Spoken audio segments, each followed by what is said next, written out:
बहुत समय पहले मिस्र देश में इस्राएली लोग गुलाम बनाकर रखे गए थे।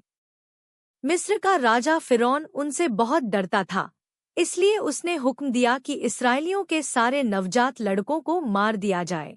उसी समय एक बच्चे का जन्म हुआ। उसका नाम था मूसा। उसकी माँ ने उसे बचाने के लिए एक टोकरी में रखकर नील नदी में छोड़ दिया। फिरौन की बेटी ने उस बच्चे को देखा, दया आई और उसे गोद ले लिया। जब मूसा बड़ा हुआ तो उसे पता चला कि वह असल में इस्राएली जाति से है, जो मिस्र में गुलाम बनाकर रखी गई थी। एक दिन मूसा ने देखा कि एक मिस्री आदमी एक इस्राएली गुलाम को बहुत मार रहा था। मूसा को बहुत दुख और गुस्सा आया। उसने उस मिस्री को रोकने की कोशिश की और झगड़े में वह मिस्री मर गया। जब मिस्र के राजा फिरौन को यह बात पता चली तो वह मूसा को मार डालना चाहता था।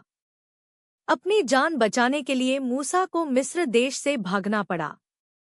मूसा भागकर मिद्यान देश पहुंचा। वहां उसने एक परिवार की मदद की, शादी की और कई साल तक भेड़ें चराता रहा। अचानक मूसा ने एक झाड़ी को देखा जो आग में जल रही थी, लेकिन वह जलकर खत्म नहीं हो रही थी। यह देखकर मूसा हैरान हो गया और पास तभी झाड़ी के बीच से आवाज आई, मूसा, मूसा। मूसा ने कहा, मैं यहाँ हूँ।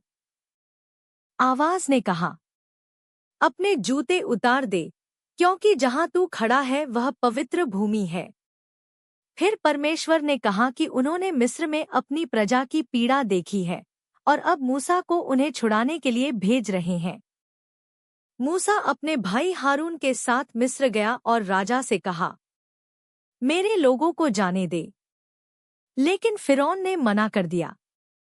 उसने इस्राएलियों पर और कठोर काम डाल दिया। परमेश्वर ने मिस्र पर 10 विपत्तियां भेजीं, जैसे नदी का पानी लहू बन गया, मेंढक और टिड्डियां, अंधकार छा गया। अंतिम विपत्ति, पहलौठों की मृत्यु। हर विपत्ति के बाद फिरौन थोड़ी देर के लिए मान जाता, पर फिर उसका मन कठोर हो जाता। अंत में फिरौन ने इस्राएलियों को जाने दिया। जब फिरौन ने फिर अपना मन बदल लिया और सेना भेजी, तब मूसा ने लाल समुद्र पर अपनी लाठी उठाई। समुद्र 2 भागों में बंट गया और इस्राएली सूखी जमीन पर पार हो गए। मिस्र की सेना पानी में डूब गई। इस्राएली लोग मिस्र से निकलकर जंगल में यात्रा कर रहे थे। वे रपीदीम नामक स्थान पर पहुंचे, जहां पीने के लिए पानी नहीं था। लोग बहुत प्यासे थे और उन्होंने मोसेस से शिकायत की। लोगों की शिकायत। लोग कहने लगे, हमें पानी दो। क्या तुम हमें यहाँ मरने के लिए लाए हो? मूसा ने परमेश्वर से प्रार्थना की। तब परमेश्वर ने कहा, अपनी लाठी लेकर उस चट्टान को मार। चमत्कार। मूसा ने वैसा ही किया। जैसे ही उसने चट्टान पर लाठी मारी, उसमें से पानी बह निकला। सारे लोग और उनके पशु पानी पीकर तृप्त हो गए।